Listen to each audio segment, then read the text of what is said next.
இன்றைக்கு கிறிஸ்துவ உலகத்திலே நிறைய கேள்விகள் இருக்கிறது. இங்கே அமர்ந்திருக்கிற நாம் எல்லாருமே ஒவ்வொருத்தரும் ஒவ்வொரு சபையை சார்ந்தவர்கள், ஒவ்வொரு சபையும் ஒவ்வொரு கொள்கையை உடையவர்களாக இருந்து கொண்டிருக்கிறது. அதற்கு ஏற்பத்தான் மதிப்புக்குரிய ஐயா சுந்தரபாதி அவர்கள் அந்த தலைப்பை அற்புதமா கொடுத்திருக்காங்க. கிறிஸ்து நிறுவிய சபைகள் எத்தனைன்னு கேட்கல, கிறிஸ்து நிறுவிய சபை எது ஒருமையில. அன்றைய திருச்சபைகள், இன்றைய திருச்சபைகள் ஒரு பார்வை, அற்புதமான ஒரு வார்த்தை. அன்றைய திருச்சபைகள் என்பது கிபி 33க்கு அப்புறமா அந்த 1ஆம் நூற்றாண்டுல பவுலனுடைய பயணத்துல சபைகள் அங்கங்க ஏற்படுத்திட்டு வந்தார். அந்த சபையில ஒவ்வொரு சபையிலும் ஒரே மாதிரிதான் ஆராதனைகள் நடைபெற்றது. அன்னைக்கு எப்படி இருந்ததோ அதே போல இன்றைக்கு இருக்கிறதா அப்படின்னா பதிலே கிடையாது. அந்த பதிலை கண்டுபிடிக்கணும்னு தலைப்பு ஐயா கொடுத்துருக்காரு நான் நினைக்கிறேன். ஒரே மெய்ப்பன் ஒரே மந்தை, அழகான ஒரு வார்த்தை.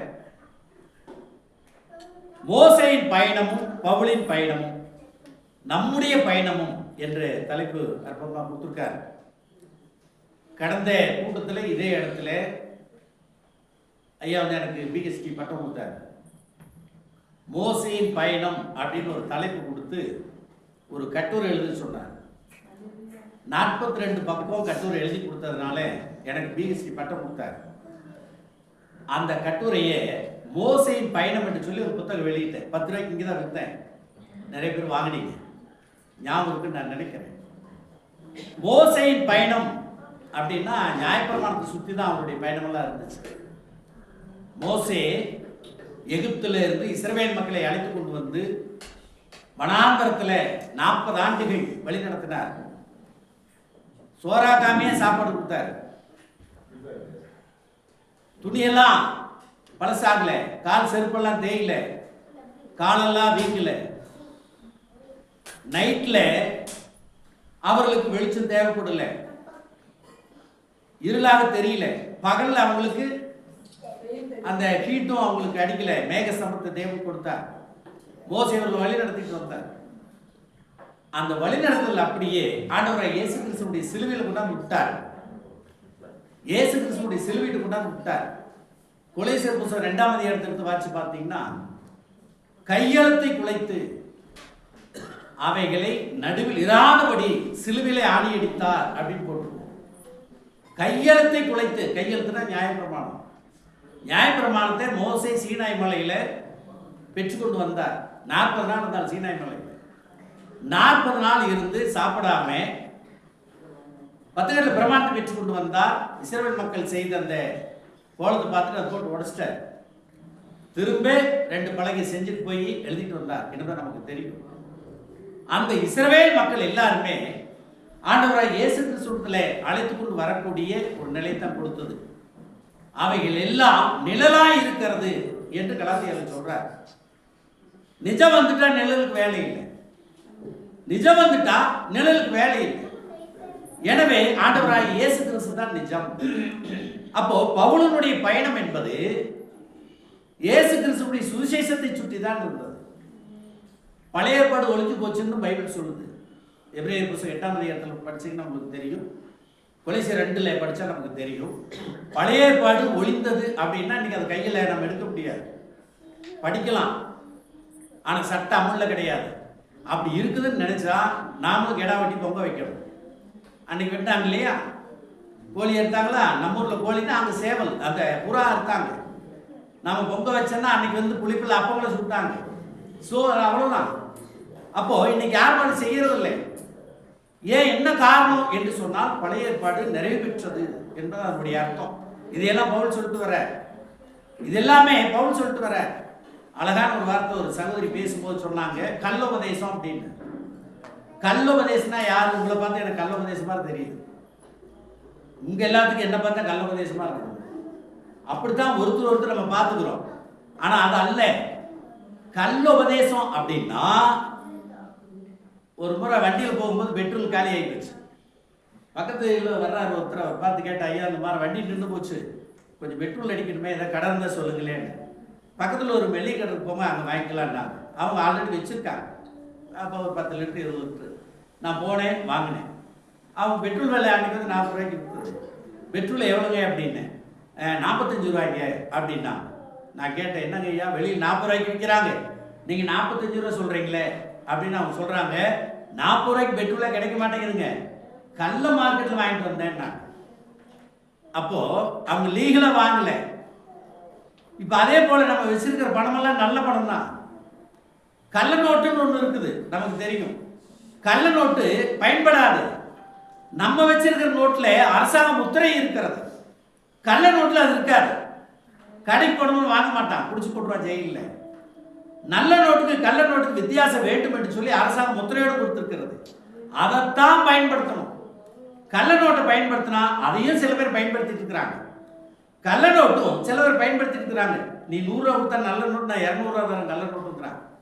அது தப்பு, நம்ம மாட்டிக்கும். அது சட்டத்தை மீறிய ஒரு செயல். இப்போ அந்த மாதிரி கள்ள உபதேசம் என்று சொன்னால், வேதாகமத்தில் இல்லாத ஒன்றை நீங்கள் சொன்னால் அதுதான் கள்ள உபதேசம். வேதாகமத்தில் இல்லாத ஒன்றை சொன்னால் அதுதான் கள்ள உபதேசம். கள்ளன் அப்படின்னா திருடன் அர்த்தம். ஏன்னா நமக்கு தெரியும், ஆண்டவர் உதாரணத்தை சொன்னார் இல்லையா, ஒரு கள்ளன் ஒருத்தரை வழி போகன குற்றுயிராக அடிச்சு போட்டு உடமையில பிடிக்க போயிட்டாங்க. அவர் பேர் கள்ளன் வச்சிருக்காங்க. மதுரை பக்கம் கள்ளன்னா ஒரு ஜாதியாகவே வச்சிருக்கிறாங்க. இன்னைக்கு அதெல்லாம் மாறி போச்சு, முக்குளத்தோர் என்று சொல்லி தேவன் பேர் மாத்திட்டாங்க. இப்போ அந்த மாதிரி கள்ளோபதேசம் என்று சொன்னால் வேதாகமத்தில் இல்லாமல் வருகின்றது எல்லாமே கள்ளோபதேசம் தான். வசனத்தை சொன்னால் நீங்க நல்ல உபதேசம் தான், அதுல மாற்றுறது கிடையாது. இதையெல்லாம் பவுல் தன்னுடைய சுவிசேஷ பயணங்கள்ல 3 பிரயாணத்தை மேற்கொண்டார். சுவிசேஷ பயணத்தை 3 பிரயாணங்களை மேற்கொண்டார். 3 இடங்களிலுமே பயணத்திலுமே மிக சிறப்பான சுவிசேஷத்தை அவர் அறிவித்தார். இப்போ ஐயா வந்து முதல்ல அற்புதமான ஒரு கேள்வி கேட்டிருந்தாங்க, கிறிஸ்து நிறுவிய சபை எது? கிறிஸ்து நிறுவிய சபை எது? அதைத்தான் பவுல் போச்சார். அதுதான் பவுல் போச்சார். ஏன்னா சகோதரி லிடியாவுக்கு பேசினாங்க அற்புதமா, அந்த ஒரு வார்த்தையெல்லாம் சொன்னாங்க. அந்தந்த சபைக்கு அவங்க பேர்ல வச்சிருக்காங்க அப்படின்னு சொன்னாங்க. குற்றமெல்லாம் சொல்லல, கருத்து வந்து அதுக்கு பதில் மட்டும் நான் சொல்றேன். வேதாகமத்திலே எத்தனை பெயர்கள் இருக்கிறது அப்படின்னா, சபைக்கு நிறைய பேர் வச்சிருக்காங்க. ஒவ்வொருத்தருக்கும் ஒரு சபை வச்சிருக்கிறோம், அது நம்முடைய சுதந்திரம் அப்படின்னு நாம் நினைச்சுக்கிறோம். ஆனா பைபிள் அங்கீகரிக்கிறதா நமக்கு தெரியாது. ஆனால் வேதாகமத்திலே சபை என்று சபைக்கு பேர் இருக்கு, மணவாட்டி என்று சபைக்கு பேர் இருக்குது, மந்தை அப்படின்னு சபைக்கு பேர் இருக்கிறது, மாளிகை என்று சபைக்கு பேர் இருக்கிறது. ஓகேவா? ராஜ்யம் என்று சொல்லப்பட்டிருக்கிறது, ஆலயம் என்று சொல்லப்பட்டிருக்கிறது. இதெல்லாம் சபையிலே குறித்து சொல்லப்பட்ட வார்த்தைகள். அப்ப இதுதான் சபை. நீங்க அப்படி வச்சிருந்தா நல்ல விஷயம் தான். சபை என்ன மணவாட்டின்னு சொல்லியிருக்காரு, கவனிக்கணும். மணவாட்டி சபைனா மணவாளன் யாரு? மணவாட்டி சபைனா மணவாளன் யாரு? ஆண்டவரே இயேசு கிறிஸ்து. இப்போ நம்ம இந்திய கல்ச்சர்ல இருக்கிறோம். குறிப்பா ஒரு வார்த்தை வச்சுக்கலாமே, மேடையில ஒரு மாப்பிள்ளையை உட்கார வச்சு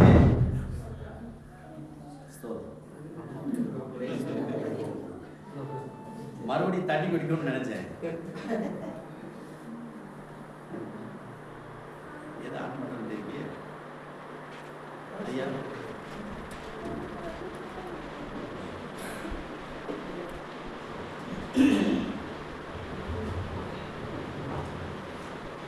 நான் என்ன சொன்னேன்?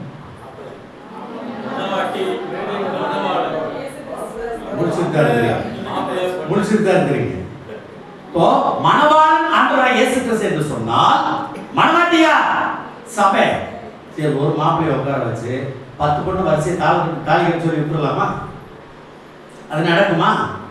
அது நடந்தா நல்லா இருக்குமா? யோசிச்சு பாருங்க. ஏன்னா தேவன் ஒருவடையளவா படைத்தார், அவரிடத்தில் வல்லம் அதிகமா இருந்தது. இப்ப ஏன் ஒருவனை படைத்தார்? தேவ பக்தியுள்ள சந்ததி பெரும்படித்தானே. தேவ பக்தியுள்ள சந்ததி பெரும்படித்தான் ஒருவனை படைத்தார். அது ஒருவன் யாரு? ஆதாம். பின்னர் ஆதாம் யாரு? இயேசு கிறிஸ்து. அப்போ ஆண்டவர் ஒருவரை படைத்திருக்கிறார் என்று சொன்னால் பக்தியுள்ள சந்ததி தான். அதனாலதான் மோசேக்கு முன்னால நேரடியா தேவன் தரிசனமானார். ஆதாமுக்கு தரிசனமானார், நோவாவுக்கு தரிசனமானார், அடுத்ததாக ஆபிரகாமுக்கு தரிசனமானார், மோசே வரைக்குமாக தரிசனமானார். ஈசாக்கு யாக்கோபு எல்லாமே மோசே தான் 10 பிரமாணத்தை கொடுத்து நீ மக்களோட பேச நான் பேசலேன்ட்டார். அந்த 10 பிரமாணம் தான் இஸ்ரவேல் மக்களை வழிநடத்தி கொண்டு வந்தது.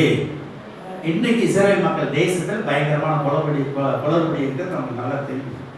சபை ஸ்தாபிக்கப்பட்ட இடத்துல சபையில் இருக்கிறது வேறு விஷயம். ஸோ இது மோசேயினுடைய பயணத்தில் நடந்த காரியங்கள். இதை அப்படியே எல்லாம் வந்து ஆண்டவருடைய சிலுவையிலே விடப்பட்டது. பவுல் அதைத்தான் பேசினார். இப்போ ஆண்டவரை இயேசு கிறிஸ்து அழகான வசனங்களை சொன்னாங்க. மத்தேயு 16 அதிகாரத்தில் 16 வாசிச்சோம். அதில் 18 சொல்றாரு, மேலும் நான் உங்களுக்கு சொல்லுகிறேன், நீ பேதுவாய் இருக்கிறார், இந்த கல்லின் மேல் என் சபையை கட்டுவேன். அருமையான ஒரு வார்த்தை தானே. கவனிச்சு பாருங்களேன். You are Peter, upon this rock I will build my church. My church ஒருமையில் பேசுறாங்க, பண்பில் அல்ல. நான் என் சபையை கட்டுவேன். நீங்க எடுத்து வாசிச்சு பாருங்க. என் பைபிள் தப்பா எழுதிருப்போம் அப்படின்னு நினைக்கலாம். ஏன்னா என் பைபிள் கரெக்டாக தான் இருக்குது. நான் என் சபையை கட்டுவேன். மனவாட்டினா ஒரே பொண்ணுதான். சரீரம் சொல்றாரு, சபையாகி சரீரம். கொலைசேரில் சொல்றாரு, சரீரம் சபை என்று சொன்னால் தலை எது? ஆமா, கிறிஸ்து தலை என்று சொன்னால் தலைக்கு கீழே சரீரம் இருக்குது. ஒரு தலைக்கு கீழே அவயவங்கள் நிறைய இருக்கலாம். ஆனா ஒரு சரீரத்தில் 10 தலை இருந்தா அது ராமனயம் இல்லையா? ஒரு சரீரத்தின் கீழே 10 தலை இருந்தா விகாரமா இருக்கும். அதே போல ஒரு தலைக்கு கீழே 5-6 சரீரம் தொங்குனா அது நியாயம் அல்ல. ஓகேவா? அப்போ தெளிவாக சொல்லியிருக்காரு ஆண்டவர். அதை நம்ம புரிஞ்சுக்கணும். அதனால சொல்லும் போது மேலும் நான் உனக்கு சொல்லுகிறேன், பேதுவாய் இருக்கிற இந்த கல்லின் மேல், தமிழ்ல கல்லுன்னு சொல்லுது, ஆங்கிலத்தில் ராக்குன்னு சொல்லியிருக்கு. ராக்குன்னா என்ன? பாறை. ராக்குன்னா பாறை. தானியேல் சொல்லுங்க, ஞாபகம் இருக்கா? 2ஆம் அதிகாரத்தில் தானியேலை சொல்லுங்க. 2ஆம் அதிகாரம் 44வது வசனம் என்ன சொல்கிறது? அந்த ராஜாக்களின் நாட்களே, அந்த ராஜாக்களின் நாட்களிலே பரலோகத்தின் தேவன் என்றைக்கும் அழியாத ஒரு ராஜ்யத்தை எழும்ப பண்ணுவார். அந்த ராஜ்யம் வேறே ஜனத்துக்கு விடப்படுவதில்லை. ஒரு கல் கையால் பெயர்க்கப்படாமல் மலையில் உருண்டு வந்து அந்த அந்த சொல்றாங்க இல்லையா, என்னென்ன அந்த சிலை என்ன, அந்த சிலையில் எத்தனை இருந்துச்சு? இரும்பு, வெண்கலம், களிமண், வெள்ளி, பொண்ணு, இவையெல்லாம் நொறுக்கிறதை கண்டீரே. அப்போ நொறுக்கப்படுகிறது இல்லையா? எதெல்லாம் சாமி நினைச்சிருந்தோமோ அதையெல்லாம் நொறுக்கி போட்டார் ஆண்டவர். கல்லாக்கிய அந்த கல்லு, அந்த கல் எது? ஆண்டவர் இயேசு கிறிஸ்து சொன்னாரா? அப்போ ஆண்டவர் சொல்லுகிறார், நான் உங்களுக்கு சொல்லுகிறேன், நான் சொல்லிய வார்த்தைகளை கேட்டு இவைகளின்படி செய்கிறவன் எவனோ, மத்தேயு 7:24, நான் சொல்லிய வார்த்தைகளை கேட்டு இவைகளின்படி செய்கிறவன் எவனோ அவன் கண்மலையின் மேல் கட்டப்பட்ட புத்தியுள்ள மனுஷன் ஒப்பிடப்படுவான். புத்தியுள்ள மனுஷன் ஒப்பிடப்படுவான் இல்லையா?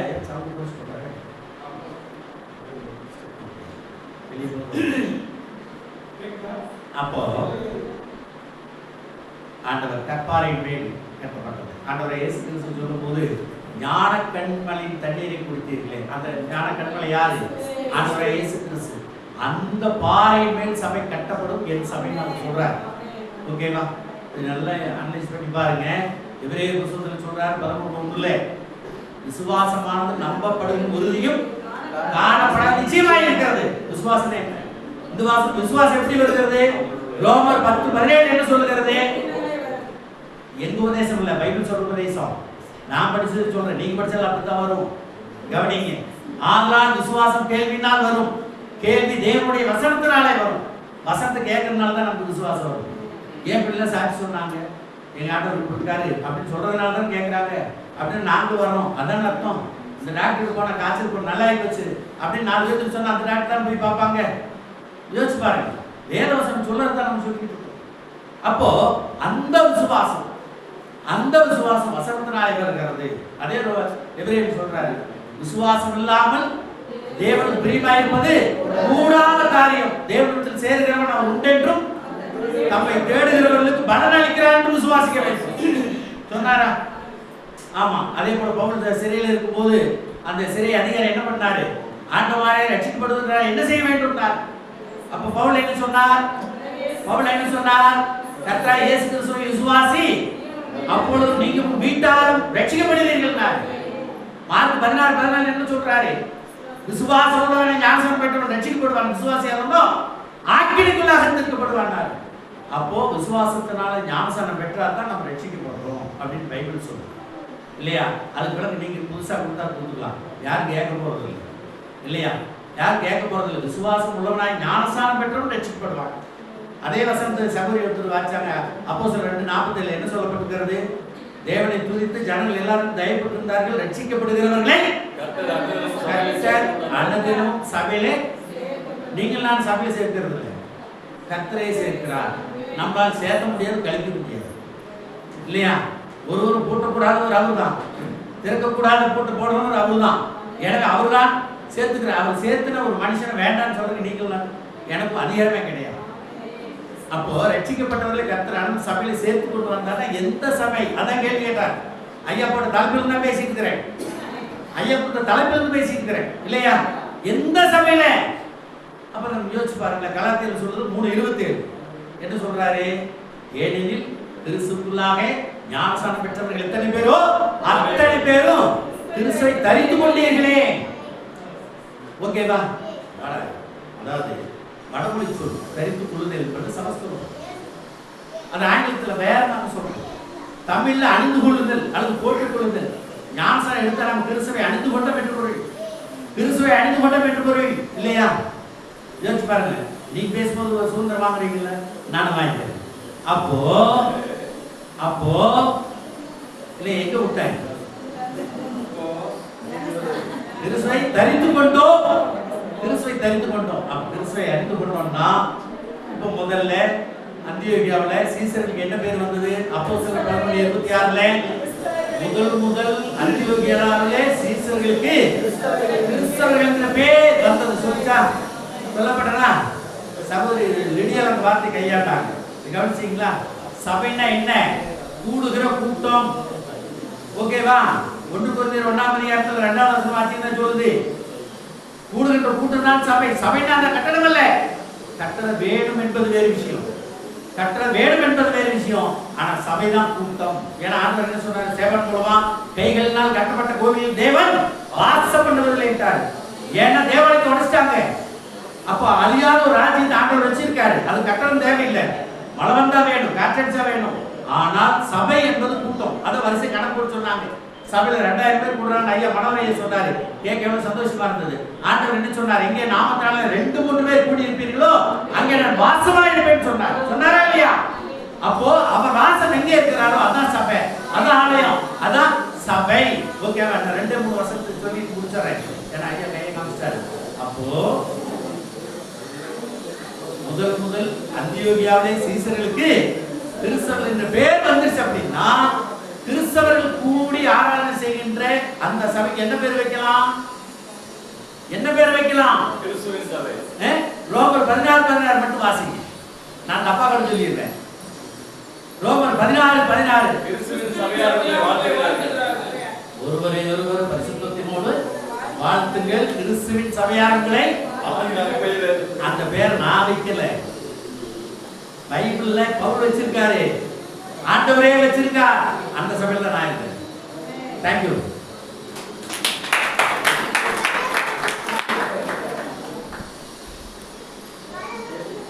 கரங்களை தட்டுங்க. மழை பெய்தாலும் சரி பெய்யாட்டாலும் சரி தொடர்ந்து நாடகம் நடக்கணும். அந்த காலத்துல எழுதி போட்டுருப்பாங்க. ஏன்னா சில்லறையை திருப்பி கொடுக்க முடியாது. என்ன கரண்ட் இருந்தாலும் இல்லாட்டாலும் சரி நான் பேச வேண்டியது. சரி, வாழ்த்துக்கள் ஐயா. இப்பொழுது ஊட்டியிலிருந்து வந்திருக்கிற டாக்டர் சசிகுமார் ரொம்ப நேர்த்தியானவர், என்ன ஒழுங்கும் கிரமமாக பேசுகிறவர். அவருக்கு இந்த டீம்ல வந்து டைம் முடிஞ்சு போச்சு. அதனால 10 நிமிஷங்கள் கொடுக்கப்படும், எக்ஸ்ட்ரா 1 நிமிஷம் கொடுக்கப்படும், போனஸாக இன்னொரு நிமிஷம், 10 நிமிஷம்.